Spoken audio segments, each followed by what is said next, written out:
Okay. In 3, 2, 1. Today on the podcast, we have the former CEO of everyone's favorite Mexican grill, Chipotle. Monty Moran was the co-CEO of Chipotle, growing their valuation from a few million to 23 billion. Yes, that's 23 billion with a B over his decade with the company.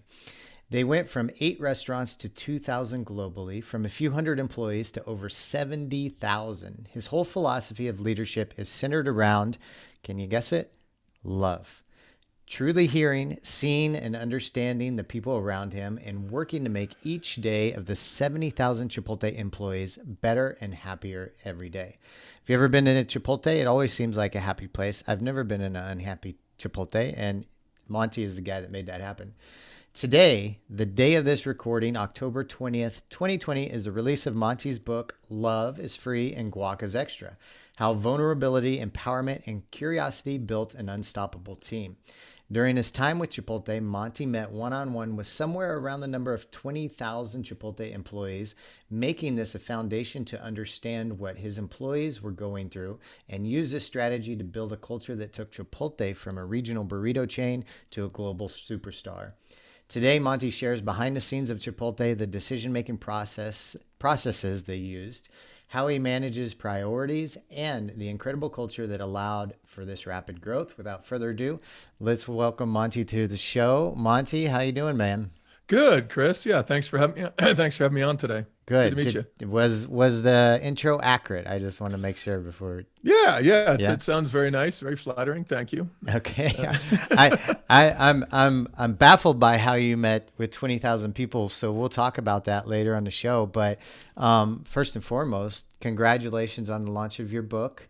Oh, thanks very much. Yeah, love is free and guac is extra, but it's totally true, right? Love is completely free, and Chipotle always charges extra for guac, right? Yes, that's right. Yeah. Absolutely. Where'd you come up with the name? Like, what made you? Actually, I didn't. My good friend David Chrisman actually came up with the name "Guac is Extra, Love is Free," Uh-huh. and then one of my son's friends was walking through the house, and we were looking at a bunch of different titles for the book, and he goes, "Yeah, it's kind of cool, but I'd reverse it." And then I didn't even say anything about it. But a week later, I said to my friend David, "Hey, what do you think? Johnny said love is free, guac is extras. He likes that idea." And Dave's like, "Oh God, that's even better." And so it was just like that. And then, the other folks we talked to about the title, everyone seemed to think that was a great title. So, and How people how really old is did your son? it. So my son is, well, at that time, I think when that happened, he was 20, but he's 21 now. Okay. And it was his friend who said that. So Oh, okay, his okay. friend, Johnny Garcia. You never, you got to give him credit. Yeah. You never know where genius ideas are going to come from, right? You've always got to stay open-minded. Yeah, exactly. Yeah. What years were you at Chipotle? Well, I started working with Chipotle as a lawyer for the company. I was an outside Okay. lawyer. So that was in, came back in 1997, 98 timeframe. Yeah. I guess a little earlier than that, but so I sort of officially became general counsel in the late 90s and Okay. was doing all the legal work for Chipotle and a lot of real estate leasing. And then they came to me for more and more and more stuff. And then I went on to become an official employee in March of 2005. And that's when I Okay. actually became a W-2 employee of Chipotle. And then I stayed about 12 and a half years. What did they see in you that made them want to bring you on the team and then give you the CEO position? Well, okay, so the founder and CEO of Chipotle was Steve Ellis, Okay. and so Steve built the company. And when the company was just had about eight. Well, when he first started the company, he and I were talking about it and everything. And I had the first burrito at his house in Boulder before he ever started the company, and it was really cool. Yeah. And so he asked a bunch of us to come over and try it, and I was like, oh my God, this is amazing. And he just had a way of producing food beautifully and creating a great atmosphere. And he actually built the first restaurant largely with his bare hands, and then took a small loan from his dad to a business loan from his dad to build it, and for which his dad got a stake in the company, which he never regretted. And then he started building restaurants, and really early on he asked me, hey, would I be interested in getting involved in helping do some of the legal work? And I was interested in doing that, so I did so. And So I became CEO of my law firm in Denver in, oh gosh, that'd have been, I don't know, in the mid 90s, whatever it was, late Mm-hmm. 90s. And Steve used to come over to the law firm a lot, and he went in there and he'd be like, man, there's such a great culture in here. Like, how did you do this? These people are happy. They're working hard. Everyone seems super stoked. I don't know if Steve used the word stoked. But that's how I remember the conversation. But he said, yeah, the people seem really excited. They're really upbeat. They're working hard. And I said, well, yeah. And he and I started to talk about how I did that. And so when I started describing it to him, how I built that culture, he was like, man, why don't you come do that at Chipotle? Like, why don't you come build that same culture over here? Mm-hmm. And so over the course of like 5 years, I didn't really want to go because I loved my law firm and it was growing fast. I loved what I was doing. But over several years, he sort of asked me to be more and more involved. He asked me to join all the board meetings, and I started going to all the board meetings. He asked me to join the leadership team. So I went to the leadership team meetings for years, and I had a very strong voice in those meetings because I'm a guy with a lot of opinions and I wasn't afraid to share them, and he really appreciated that. So he asked me to get more and more involved, and eventually he asked me to come on board and run the company, and which I finally agreed to do, like I say, in March of 2005. Did the law firm continue to grow, or did you? It did. I mean, so after I left the law firm, the founder of the law firm, Corky Messner, he stayed on and he became the general counsel of Chipotle. So he kind of took the position that I had with Chipotle, and I went in-house in Chipotle and became an official employee. But by the time I became an employee at Chipotle, I'd already worked with Chipotle, for thousands of hours for many years. Yeah. Where was the first Chipotle started? Was that in Boulder? No, it was in Denver on Evans Street near the University of Denver. Very small. It was like an 850 square foot location, just tiny. And Steve was there behind the line making these burritos that were literally so good that they'd, bring a tear to your eye when you'd see the last bite go, Oh, wow. Is it still there? The original? Yeah. Yep. It sure is. And it's lasted over these many years. Had a remodel once or twice. Yeah. But yeah, it's still there. And you came on when there was about 8 stores. I'm guessing those were all in Colorado at the time. They were. And, when I became an employee, so by the time I actually came on board as an employee, as president and COO, which was my first job for a couple of years until I became co-CEO. But when I came on board officially, there was 350 or 400 restaurants, something like that by then. Okay. So there were 8 when I came on as general counsel and started doing the legal work and joined the leadership team and started going to board meetings and all that stuff. Makes sense. And you talked about how he came over and he saw at your law firm, everybody was happy, working hard, and you created this really amazing culture. And then he wanted you to do that for Chipotle. What are some of the things you were doing so well, Monty, that made that awesome culture at the law firm and then transfer that over to Chipotle? Well, to say I was just doing it well right away would give myself too much credit because I had to make a mistake first. Okay. So when I was at the law firm, when a young lawyer joins a law firm, the number one goal of that lawyer is to develop a practice. So develop a book of business, clients that want them to do work, right? Because if you're not doing work, you're not making money for the law firm. So I was trying to develop clients, and I was afraid I never would be able to. And I was really hungry to try to build a practice when I first came back to Denver and started practicing at my law firm. And so, I had a lot of success building a practice, and all of a sudden more and more clients were coming to me, and those clients were telling other people who came to me. And so I got really, really busy, and then I got really busy, and then I got ridiculously busy. So I was coming in at 3 or 4 in the morning every day. And then I was having kids, and I tried to get home still at a decent time so I could see them at 6 o'clock and have dinner with them and all that stuff. So since I didn't want to get home later in the evening, I went earlier and earlier and earlier, 3 in the morning, 2 in the morning sometimes. I mean, ridiculously hardworking. And so it got unsustainable because Corky Messner asked me to become the CEO of the law firm at that time and to manage the law firm, which had everything to do with hiring and building a culture and, guiding where the law firm went and how it grew. And so when he asked me to do that, I was like, oh my God, okay, yes, I'd love to, but kind of where am I going to get the time? And so I, what I had to do is I had to find a way to, hire and empower a lot of young lawyers to do more of the work. And when I started doing that, it went well. But then when my clients got their bills, they'd see that I wasn't the one working on their case anymore, or at least that a lot of the work was being done by junior associates. And some of them got angry. They said, hey, what are you doing? Are you pawning us off? I mean, you don't want what? My work's not important to you anymore. Right. And so guess how I felt when they said that? Horrible, I'm sure. No, Yeah. I felt great. Really? Because it was, initially, right? It was flattering. Right. Okay. If I say, Chris, I don't want to be on any podcast but yours because you're the best and you ask the best questions. I just like talking to you. I only want to talk to you. I get that. Yeah. You're going to feel kind of good. Yeah, I guess. So. You might feel a little overwhelmed when I demand I'm on your podcast every single day for a year. We make it work. We make it work. Exactly. Thank you, man. Thank you.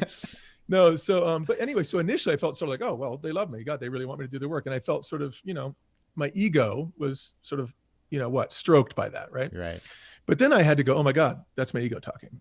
If I don't convince my clients to be happy and even glad that young associates are doing the work instead of me, then I'm not going to be able to grow the firm. I'm not going to be able to manage the firm. I'm not going to be able to develop additional clients. I'm not going to be able to learn different areas of the law or progress in my own career or as a leader. Mm-hmm. And so what I had to do is realize that having my clients want me to do all the work was actually not good.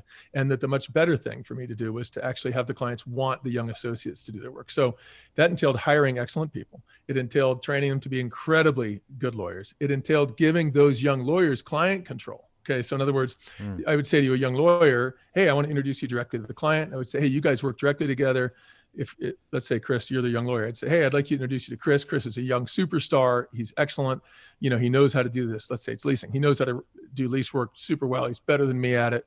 Work with him. And, you'd have a lower billable rate than me. So it's a win-win, right? Yeah. So then the clients, now that they've met Chris and they start to know Chris, they're like, oh yeah, Chris is cool. Hey man, thanks Monty for introducing me to Chris. Then I wouldn't hear from the client anymore as much. They'd work directly with you, which is great for me, great for the business, great for the client. Win, win, win, win. Okay.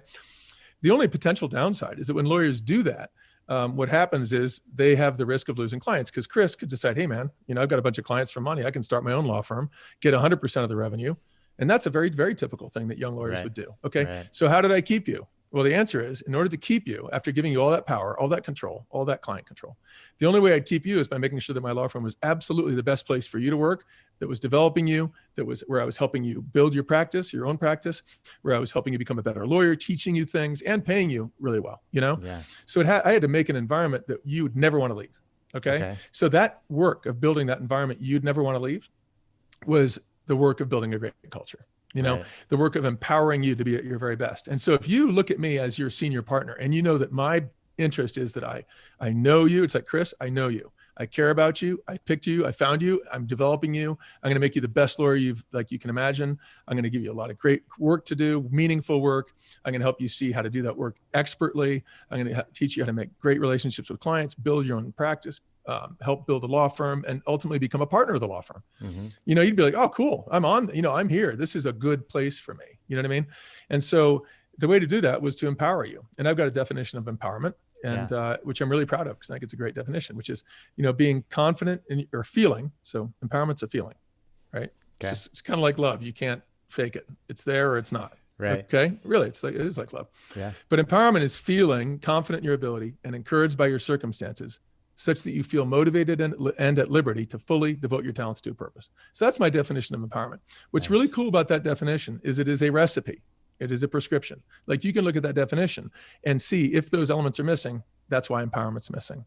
So there's two main elements in that. One is, feeling confident. So confident in your ability, number one. And number two, encouraged by your circumstances. So most leaders tend to spend all of their time trying to help their team feel confident in their ability. But actually that's the easy one. Okay, that just means you know what you're doing. Okay, you're getting the right training.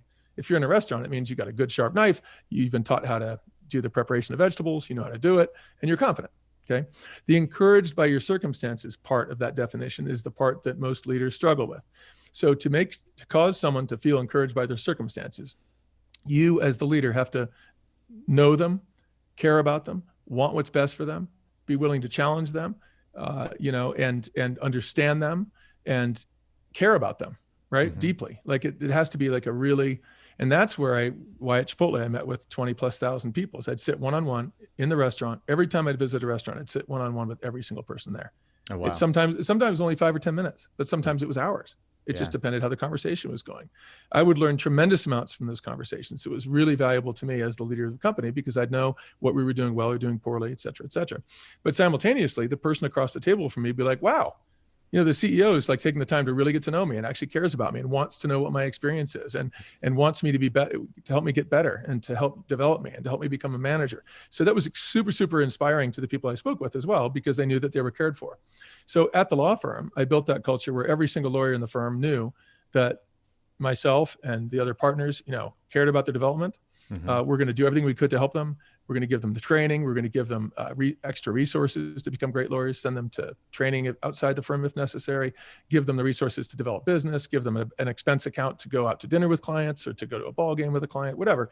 But really set that associate up so the associate felt like, man, the best ticket to success is right here at this law firm. I don't need to go anywhere. Right. Okay. So that then with that client control, all of a sudden I've got the best of both worlds. I've got you, Chris, my associate, developing, you're happy as can be. You've got tons of client control. You're talking to your associates at other firms that you know, and all of them are working on bullshit cases where they're in a little cog in a big wheel. They don't really know what they're up to. They're not going to get to try a case or really have client contact, and everything has to go through the partner. And they're talking to you going, whoa, really? Like you're talking to, you know, so it's like and it started to attract other great lawyers to our firm as well. Right. Right. So when okay, let's go to the process of you sitting down and meeting with these 20,000 employees. So one thing I do want to like mention is that I think I said earlier, I've never been in a Chipotle that isn't a happy place. Glad to hear that. Yeah. So far so good, Monty. And so I actually had a cousin of mine once. He said, Chris, do you believe in energy? And I was like, yeah. And I thought about it, and he's like, why? And I go, well, you go into a 99-cent store and people aren't very happy and the energy's kind of low and things aren't, going. But if you go into a health food cafe or Starbucks or Chipotle, like people are excited to be there. Yeah, they're happy for the food. Yep. They're living healthy. They've got great music in the background. The employees, I don't think I've ever met an employee at Chipotle that wasn't happy too. Like there's always like a cool scene behind the bar, right, at Chipotle, and people look like they're having fun. Yeah. And you have this quote here that I really liked. It says, the success didn't come by talking about sales. It came from focusing on the behaviors that lead to great sales, specifically creating empowered teams. Since empowered teams cook better food, give better service, and do all this more efficiently. So a lot of the listeners that hop on our show or listen to our show are digital entrepreneurs.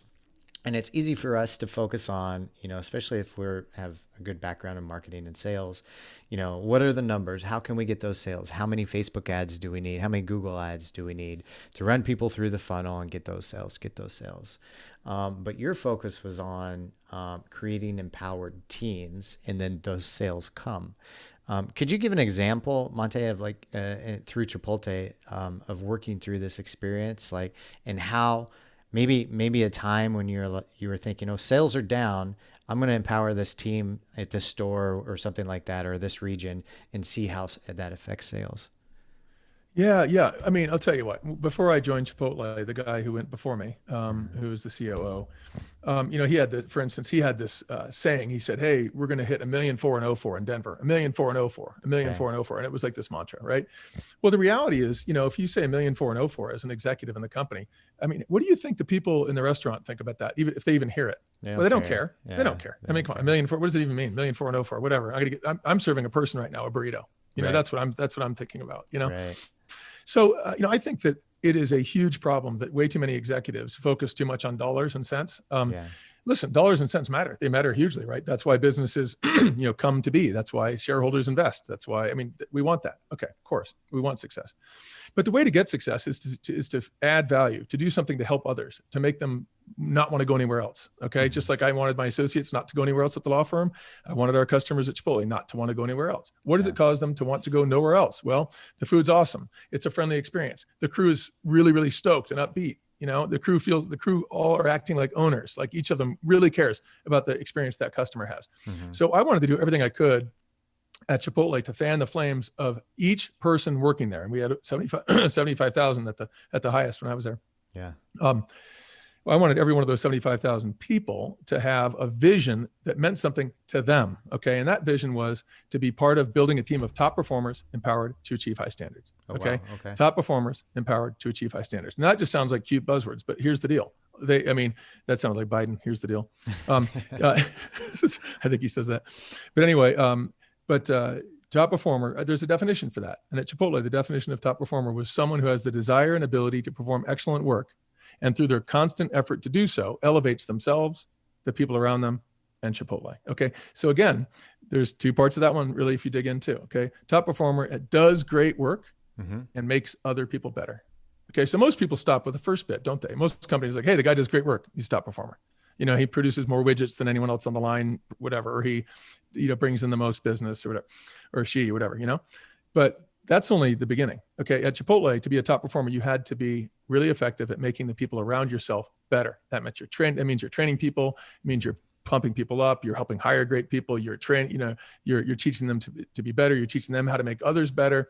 And you're really sowing the seeds of this sort of cooperative, wonderful, empowered atmosphere. And so what I did is I just wanted to make sure that all of our people in the restaurants had a vision of being part of a team of top performers empowered to achieve high standards. Now, when that happened, we had a name for it. It was called a restaurateur restaurant. So those managers who created specific general managers of a specific restaurant who developed a team of top performers empowered to achieve high standards would be given this very, very elite and prestigious title, restaurateur.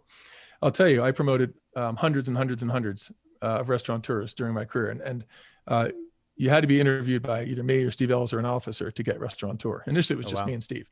And you had to be one of us. So I'd go directly to your restaurant, and in your restaurant, interview everyone. And that's how I started sitting down with everyone. In order to determine, let's say that Chris, you're the general manager. Okay.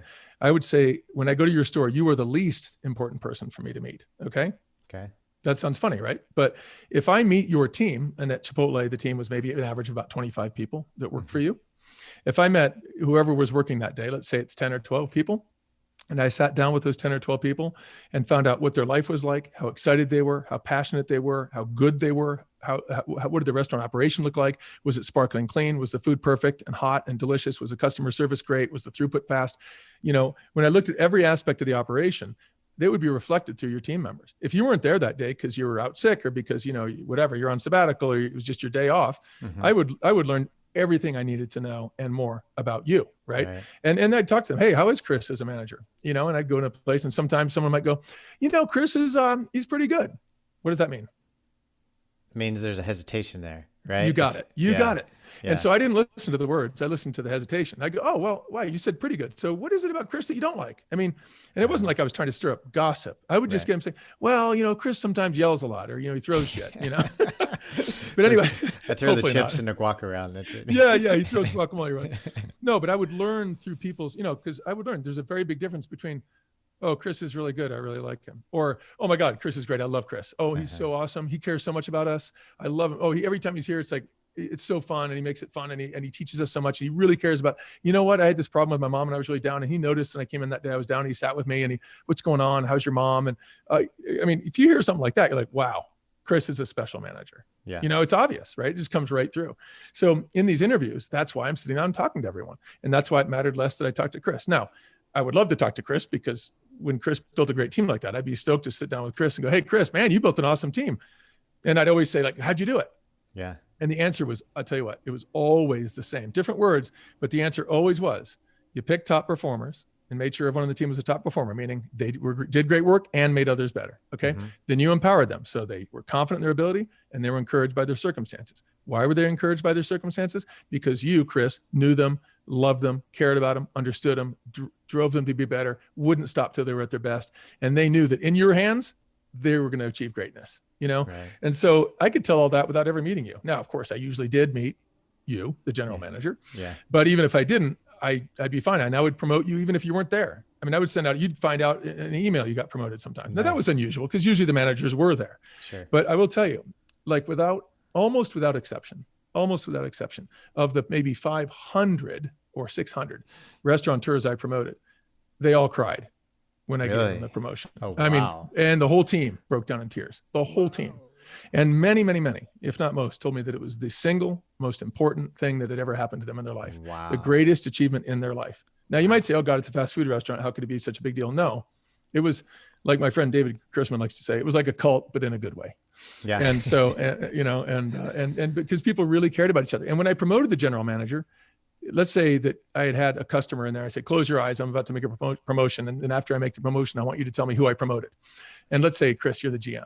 I'd go up and go, Chris, I reach out my hand. Congratulations. You're a restaurateur. And you're like, oh my God. And you'd start crying, but everyone else would start crying and hugging you. And then if I said to the customer, open your eyes, I'm not saying I did this, but if you would have, if I said to the customer, tell me who got promoted, they would have no idea because everyone on the team looked like they were the one who got the promotion. Wow. I mean, and cool. this is every time. Like you couldn't even tell who got the promotion because, you know, the manager was so proud of the team and the individual team members because they knew that that's how they got there. Yeah. That's how I interviewed. I interviewed the team.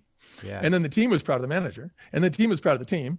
You know, the kitchen manager was proud of the service manager was proud of the apprentice was proud of the, and it was just this mutual achievement. Yeah. And so since it was such a mutual achievement, and that was reflective of this idea of a very principal part of the culture that I built at Chipotle. And I said this on my first day working at Chipotle to a big group of area managers. I said, each of us will be rewarded based on our effectiveness in making the people around us better. And the goal at Chipotle was every promotion we make, every raise, every selection of an executive would be made based on, does this person make the people around themselves better, like better than anyone else? Yeah. And that's how we make promotions. So I wouldn't make promotions just on, hey, does this person know how to operate at Chipotle better than anyone else? Well, that doesn't really matter if they can't train it, teach it, and build it as a culture in the restaurant. Right. So that was the deal. And I'll tell you, and so I didn't focus on profit or, money or margin or food cost or labor. I mean, of course we did. There were systems in place to make sure that labor costs were efficient and food costs were accurate, were the right amount. But I didn't focus on that and talk about it much, not even to analysts. I mean, of course, in the analyst meetings, you know, our CFO would go through those numbers and the numbers were consistently a home run. Yeah. So why talk about numbers when by talking about creating great customer service, delicious food, a really wonderful atmosphere that's warm and inviting, that's what matters. That's what customers fight to get in the door for. Yeah. And then when they come in the door, obviously you got to go quick enough to get them through the line. And that was our throughput initiative, which was the number one operational initiative the whole time I was at Chipotle. And we got people through very, very quickly. And that made our sales go crazy because, you know, obviously our big lines at lunch or dinner, not at 3 or 4 in the afternoon. 3 or 4 in the afternoon, it's, you know, usually not as long a line, right? Mm-hmm. But at noon, you got to go super, super fast because you don't want customers waiting 10, 15 minutes because that's not fun. Yeah.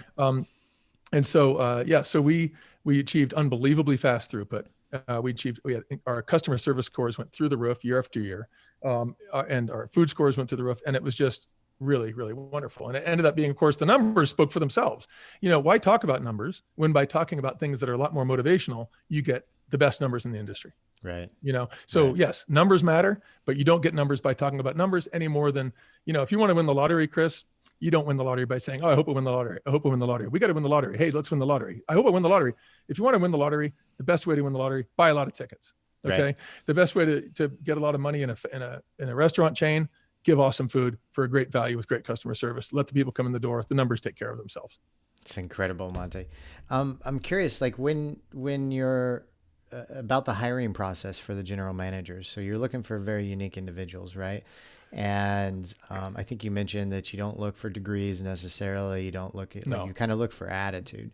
And so I imagine you probably weren't hiring all the general managers, but you trained some of your team to hire the general managers, right? So what were those traits to look for? Because everybody's looking for superstar employees, you know. What are the things that you guys would look for to find those key general managers that you thought would eventually become a restaurant-preneur? Is that the word? Restaurateur. Restaurateur, yes. Restaurateur. Yeah, it's kind of hard to say. Restaurateur. Yeah. But so yeah, I mean, it's a great question. So when I started at Chipotle, what our HR team was doing was going out and hiring people with fast food experience. Let me ask you, what's fast food experience? What does that mean? First thing that comes to my mind is somebody that worked at McDonald's. Okay, sure. Yeah. So good, perfect. Yeah. Do I want someone with that experience necessarily? No. Is that an important experience? Is there something that they've got that no one else has that I need in my restaurant? Maybe a little know-how, but probably not, I would guess. Yeah, and arguably, maybe even some really bad habits. Okay, maybe they leaned on the counter. Maybe they said stuff like when someone said thank you, they said no problem, next customer. You know, fast food experience is not important to us. In fact, we came to say on one of our ads, we actually said no experience preferred.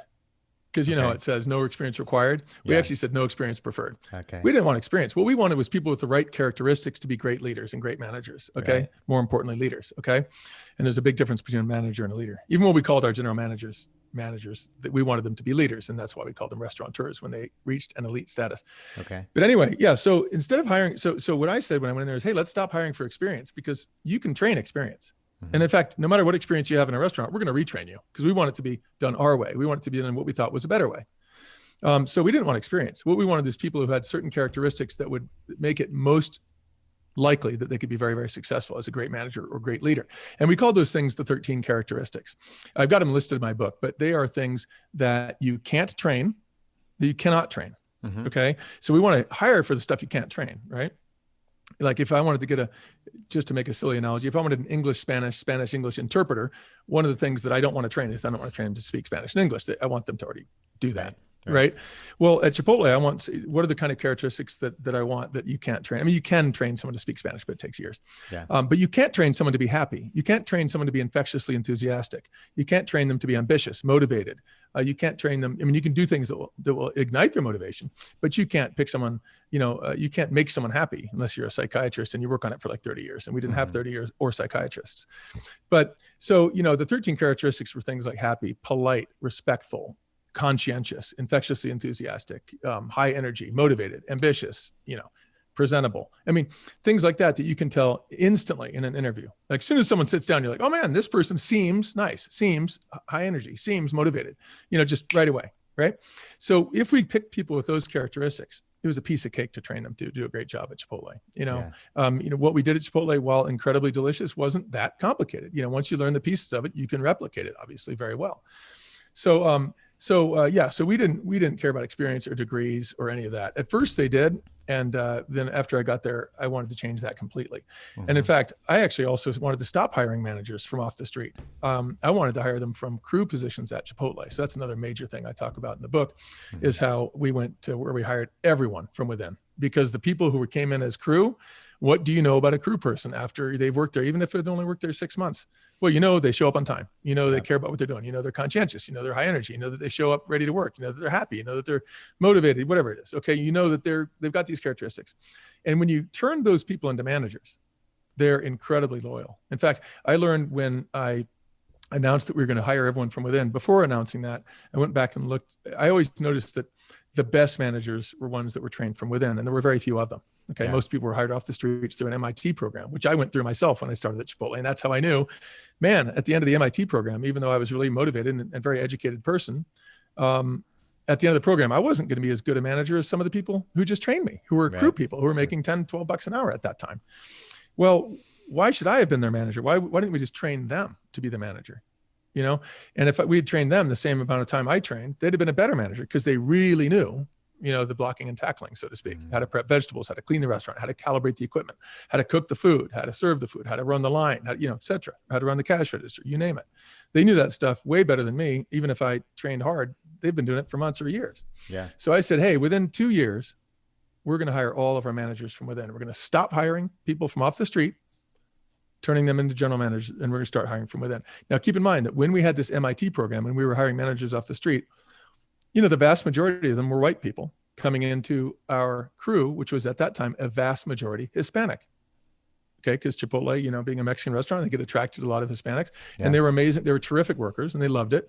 But we had a vast majority, when I started at Chipotle, of workers were Hispanic.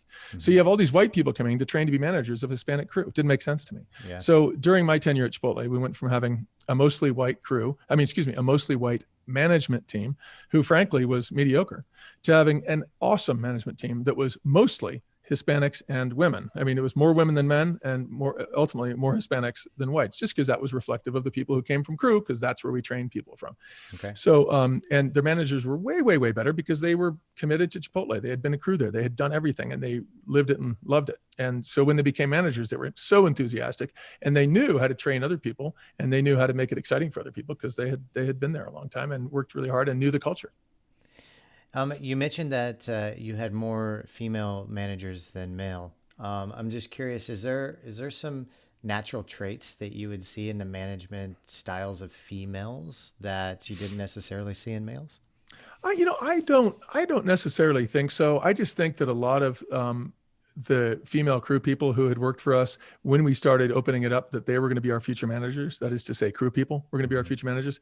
I just think a lot of the female managers we had just were they were really enthusiastic about it. They were very ambitious. They're like, hey, I want to do this.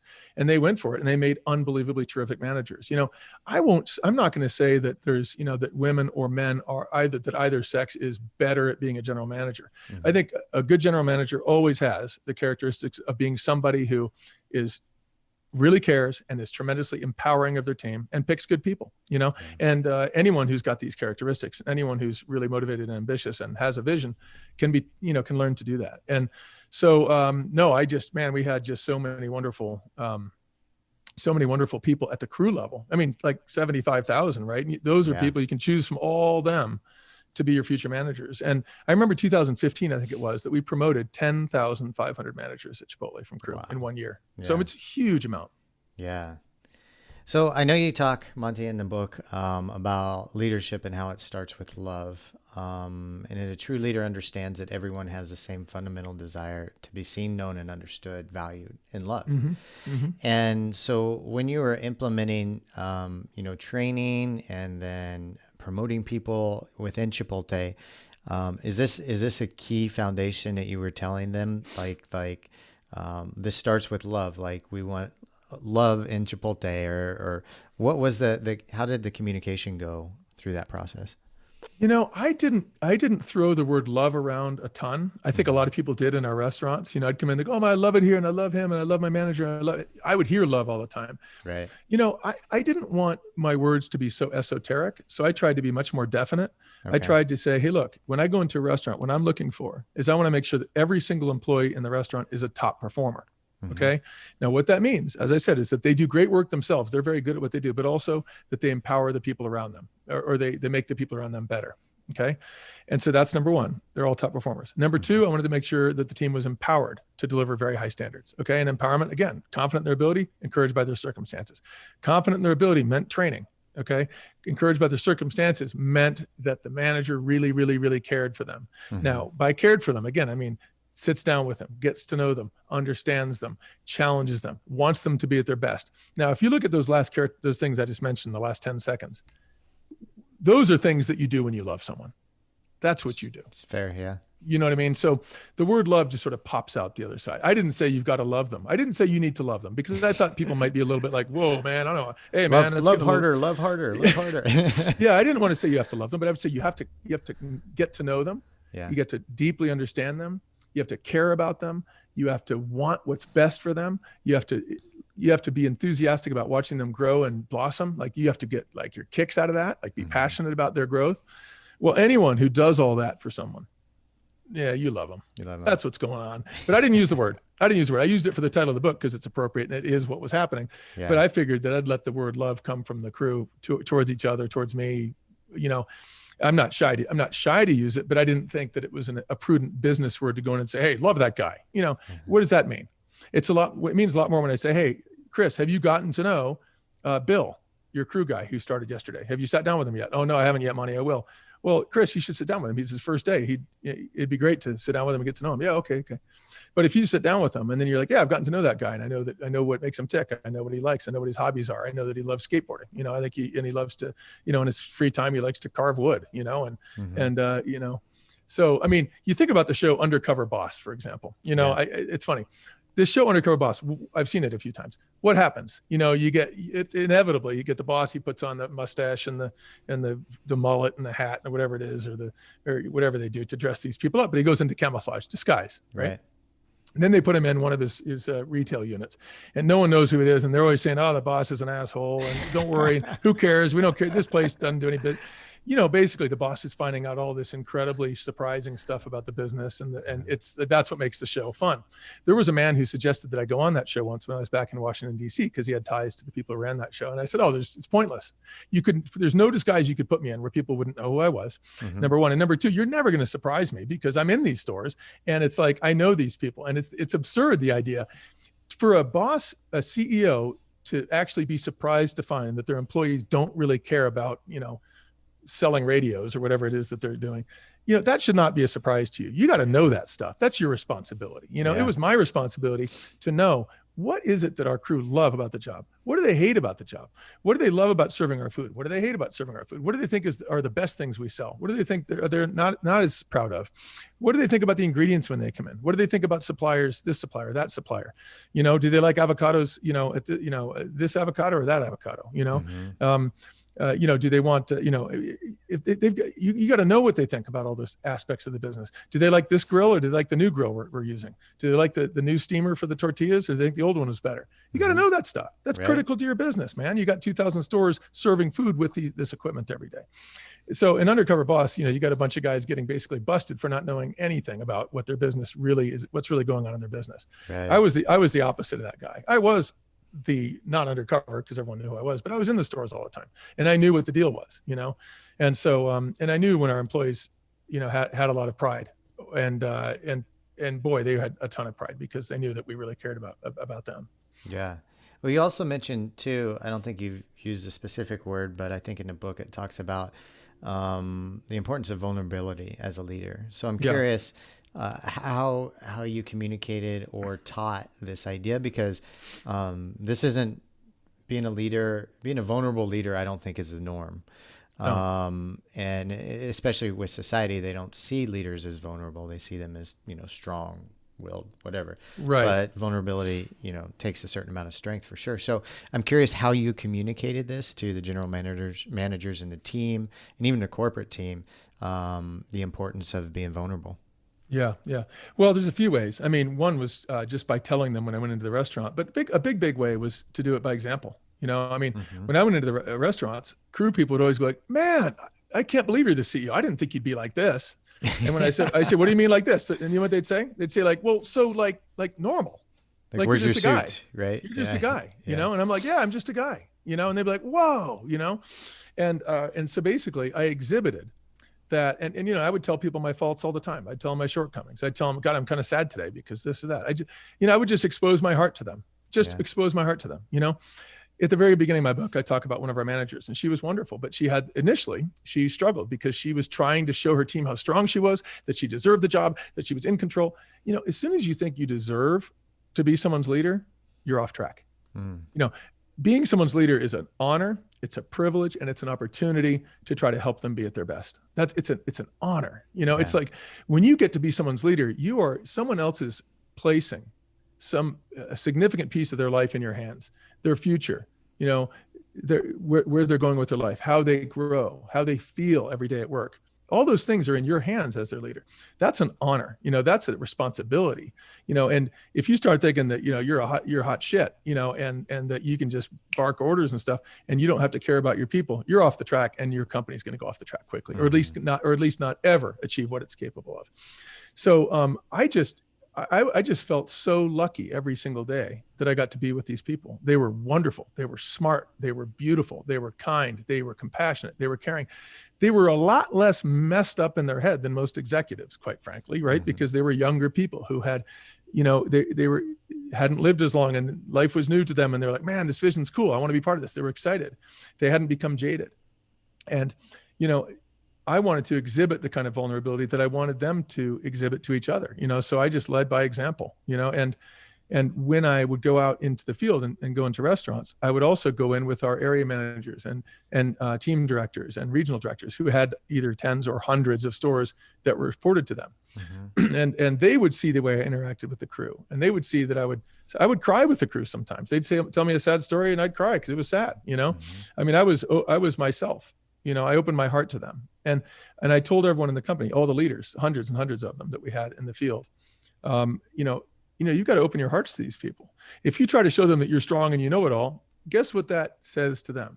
It says you don't need them. Right. You don't need them. Right. So if you can think about, even in just a normal marriage, right? A husband and wife, if the husband feels like the wife's got it all under control and doesn't need him, he feels kind of lackluster, down, doesn't feel loved.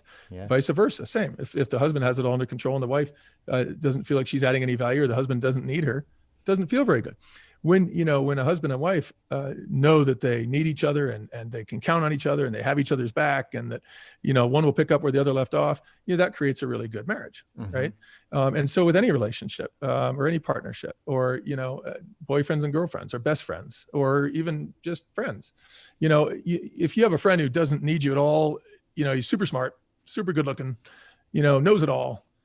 You might be like, hey, he's super smart, he's super good looking, he knows it all, but you won't feel that you're very important to him. Right.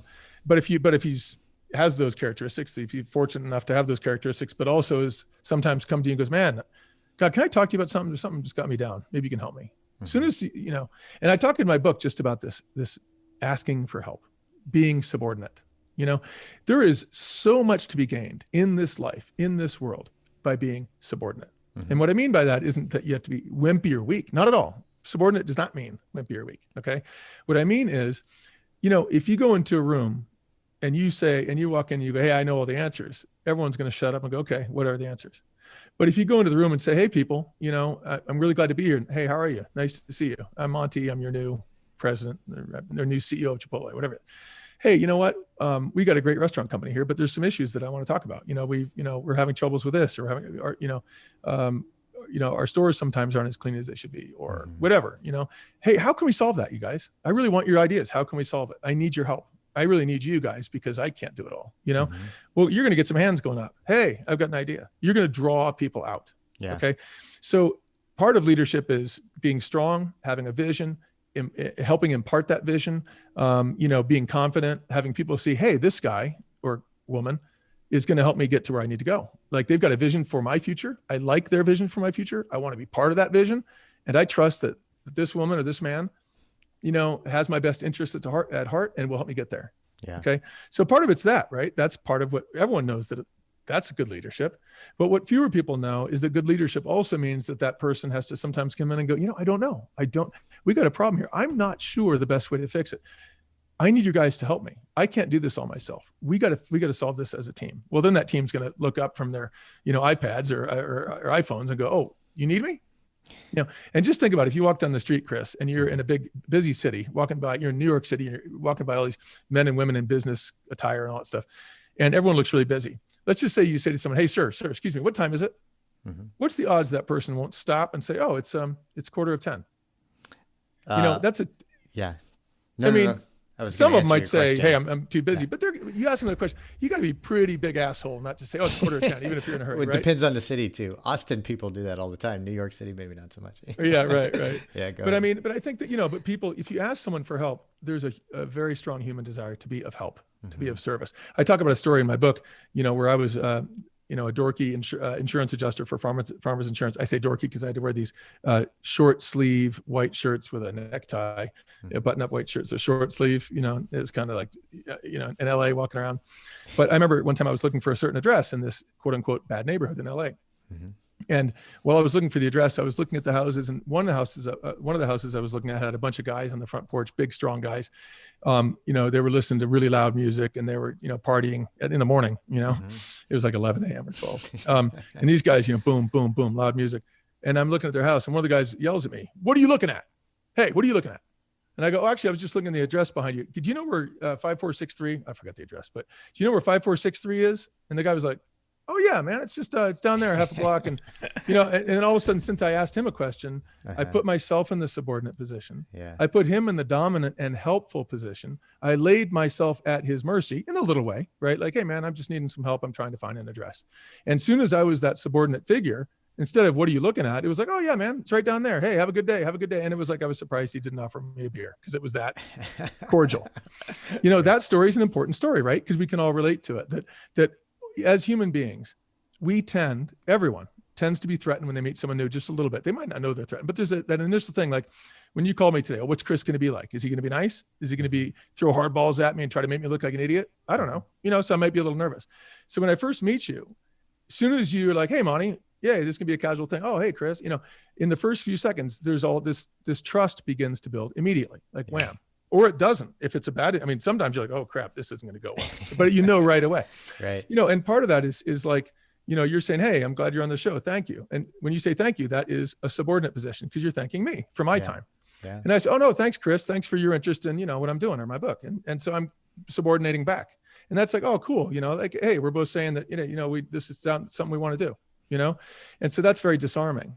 So that kind of subordination, or, hey, I'd love to have your help, thank you. Thank you for helping me, Well, that just makes the other person come towards you instead of away from you. Mm-hmm. You can just see it in the animal kingdom, right? It's like animals that are threatened or cornered. What do? They tense up, Tense up or lash out. Everyone says like don't corner like a rabid dog, right? Yeah, Duh. exactly. Like you don't corner like a rabid dog. It's going to go, Arr. But if you put your hand to the dog, like in a really subordinate position and like put it backwards and like hold it up to their mouth, they're like, oh, this guy wouldn't do that unless he was nice, because he's letting me bite him and I'm not going to bite him. Yeah. And I talk in my book about how my dog does this. He goes on the trail. My dog's name is Chelsea, Cocker Spaniel. But she lays on her back on the trail and puts her paws up like this and lays on her back whenever a dog comes up, totally on her back, like with her neck wide open, like these dogs could kill her, you know? And the dogs always go like up to her and like lick her. And then all of a sudden she jumps up and then she becomes the dominant one, chasing them and playing and barking and having fun. But she starts out with this impossible to misunderstand bit of communication, which is like, I'm not here to mess with you.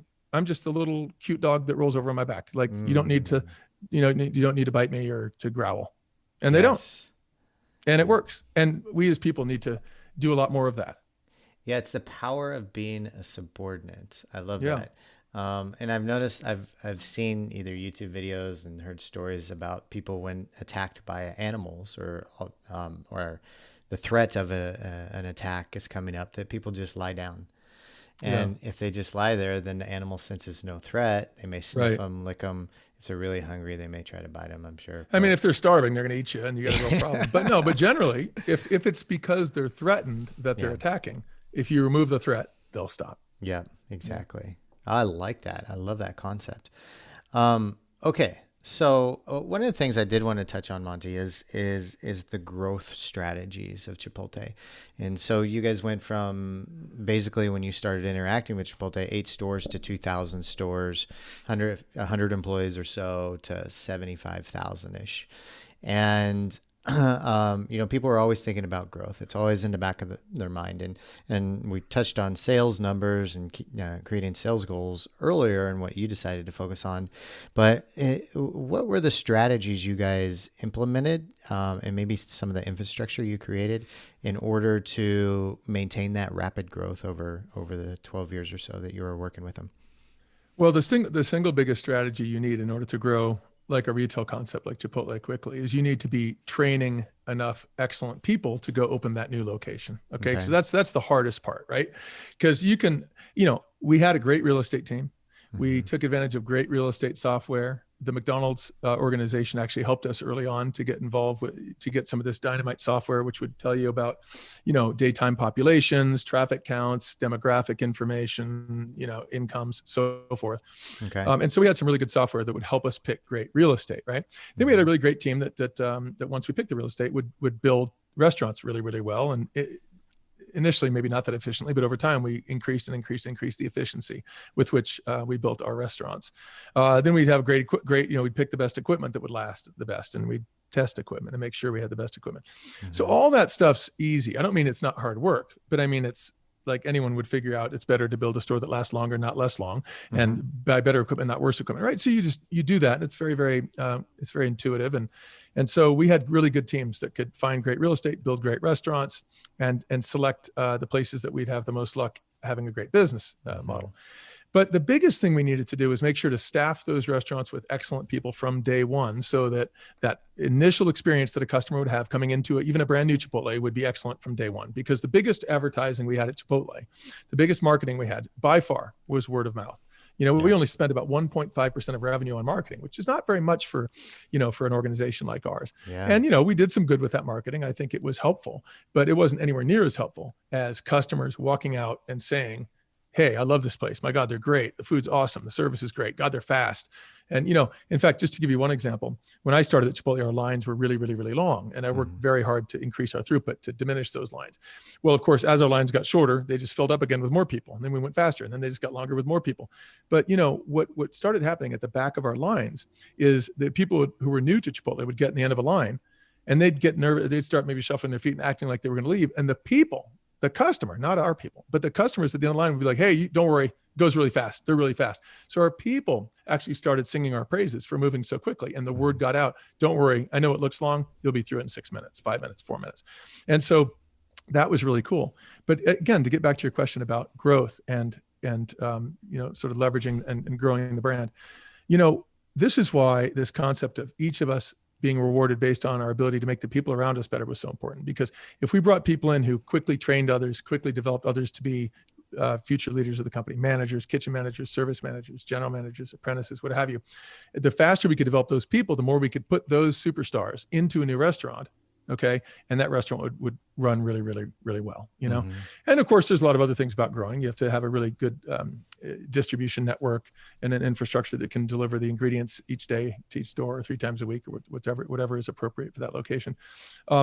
We just had a really strong team in our corporate office that did a great job with that stuff and worked on the logistics and worked on making sure that the trucks aren't empty on their way back. And so we were always trying to lessen the cost of shipping things, and so we could spend more of that money on great ingredients. But really growing a brand is the hardest part of growing a brand is making sure that your culture is incredibly healthy and that you're developing lots and lots and lots of new people who can lead new restaurants or new retail organizations or new locations of whatever business you're in. Right. I want to ask you personally, Monty, you spent all this time and a significant amount of your life creating top performers for Chipotle. What do you do in your own personal life to make sure that you're a top performer on a regular basis? Wow, that's a good question. I've got some inherent advantages that are disadvantages depending on how you look at it. And one is that I'm intensely self-critical, really, really, really hard on myself, and it's no fun. I'm not saying this is a good idea to anyone else. I'm the same. Yeah, I'm just really critical. So a lot of time, I'm like, man, is the way I'm spending my time the best way to spend my time? That type of thing. So I'm really hard on myself. So I do a lot of self-reflecting. But another thing I try to do is I try to do something to allow my mind to be free every day. Go for a swim, go for a run, take a walk, take a hike, but do something usually that's cardiovascularly difficult enough that it kind of breaks me free of my little problems. Mm-hmm. And, the problem becomes, God, I'm breathing really hard. So it brings me into the present. So I think a big part of this, try to be present, try to actually be present, and just and understand and feel the feelings you're feeling. Mm-hmm. Understand if you're nervous, you go, wow, I'm nervous. Understand if you have anxiety. Wow, I feel some anxiety. I wonder what that's about. But check in, with yourself, and try to check in without so much judgment. I tend to judge, oh God, I'm anxious. Why am I anxious? Why do I'm anxious all the time? But how about just, hey, I feel a little anxious, and that's okay, because I'm a person and I'm pretty hard on myself, and it's not surprising I'll be angry. It's not a great surprise I'm anxious. I'll just understand that I'm anxious right now and stop beating myself up about it. So that's one thing. That's one thing I do. Another thing is I just like to write a lot. So I write a lot of poems. I write a lot of, I call them poems. They usually don't rhyme, but I write these sort of things about what I'm experiencing, these little bits of writing, and I try to write a lot and just kind of put that stuff aside. I've got some things I really love to do. Like I love to cook, so I cook a lot of really good meals, and that sort of grounds me a little bit, slows me down, forces me to focus on something in the present moment. But I think it's about being present. And another thing that's hugely important to me in my life, and increasingly so with each passing week, month, and year, is just authenticity. I choose to not spend any of my time being inauthentic, not being who I really am, pretending I'm something I'm not. And I choose to spend my time around people who are really authentic and aren't trying to pretend they're something they're not. Mm-hmm. I don't think that I'm more important than someone else, and so for that reason, I think that I tend to learn a lot from the people around me, because I tend to look at every single person in the world as a teacher. I look at everyone as my teachers. I learn something from everyone I talk to. And at Chipotle, when I talk to 20 or 25,000 crew members, you better believe I learned a ton from them. They weren't just learning from me. I learned so much from them, about Chipotle for sure, but also about life. They'd tell me experiences they had that I had not had, growing up in poverty. I didn't grow up in poverty, but when I talked to a lot of people who did grow up in poverty, for example, I'd learned, wow, how did that feel? What was that like? And so I got to understand people a lot better. And, in this docuseries I'm doing now, which is called Connected, It's called Connected: A Search for Unity. But it's this docuseries where, because after I left Chipotle, I got my pilot's license, and then I got my instrument rating, and I got an airplane, and I started flying around a lot because that's something I'd always wanted to do. Mm-hmm. And so I now in this docuseries, I fly around the country and I sit with people from very, very different walks of life and just get to know them and try to understand what it's like to be them and to be in their part of the world and to be with the people they live with and what's it like. And, I did one with the natives in Canada, in Alberta. I did one in northern Philadelphia where the opioid epidemic is absolutely out of control and it's an open air drug market. Mm-hmm. I did one in the border town of Laredo, Texas, where there's in the border town and the problems you might know that are associated with a border, with a lot of movement around the border, cartel activity and so forth. I did one in Brunswick, Georgia, where I had the great honor of meeting with the parents of Ahmaud Arbery. So Marcus Arbery and Wanda Arbery, that's his father and mother, and his uncle Gary, and got to spend time with them in just a couple months after their son and nephew, for the uncle, was murdered. And what is that like? And what's it like to be in Brunswick? And is it a place where there's a lot of racism? And what after all does that feel like? I learned so much from these people. And what I've learned more than anything is that, and you mentioned it earlier in one of your questions as a quote from my book, that we all want the same thing, Chris. We all want to be seen, valued, loved, and understood. That's what we want. And we do a lot of different horse shit to try to make that happen, right? Like some people try to make $1 billion and buy yachts and buy helicopters and airplanes and be like, hey, look, I'm rich. And they hope that when they have all that material stuff, that they'll feel more seen, feel more valued, feel more loved. It doesn't work, okay? Because that's not what people really love. They might come and hang out on your boat, but if they love you, it's because they actually, the only way that someone can love you is if you're vulnerable. How could they love you if you're not really yourself? Then they're just loving that you have a nice haircut or a good shirt or nice skin, or they like your eyes, or I don't know, But for someone to love you, they need to know you. Yeah. For them to know you, you need to actually allow them to see you, to give enough vulnerability, and they have to have the perception and the presence to look deep into you and see what's really going on with you. And when you start having people in your life who really see you, well, first it's sometimes a bit scary, I suppose, to let someone really see you. Like they see that you're weak in some ways. They see that you're not always the smartest, the sharpest knife in the drawer or whatever. They see that you're not always confident. They see that you say, sometimes you say things you don't mean. Sometimes you got a temper. But if you really let people see that, and you trust that when they see all of it, that they have the capacity to understand you and have compassion for you, which, wink, nod, is love, then all of a sudden you find that you have loving relationships and you feel that sense of being loved. But, most people, I think, spend the great majority of their life doing things that are not well suited to leading to being loved, valued, seen, understood.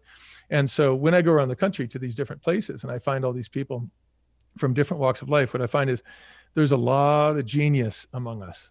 There's so much intelligence and wisdom and knowledge and just and such beautiful stories and lessons to be learned from people all over this country, and folks who are CEOs and such, we tend to get a lot more airtime. We get to speak more. And this show, what I'm trying to do is actually go out and give a lot more airtime and give the spotlight to, people from different walks of life who might otherwise not be seen or understood, and whose wisdom might not be available to people generally. So it's really fun, but it also gives you this incredible optimism about what a beautiful and amazing country we live in, despite what the media tries to portray as being a very divided country. Yes, there are some issues. There are some problems. I'm the first to admit that and to worry about those problems, frankly. But the vast majority of people in the United States are wonderful people who care about each other.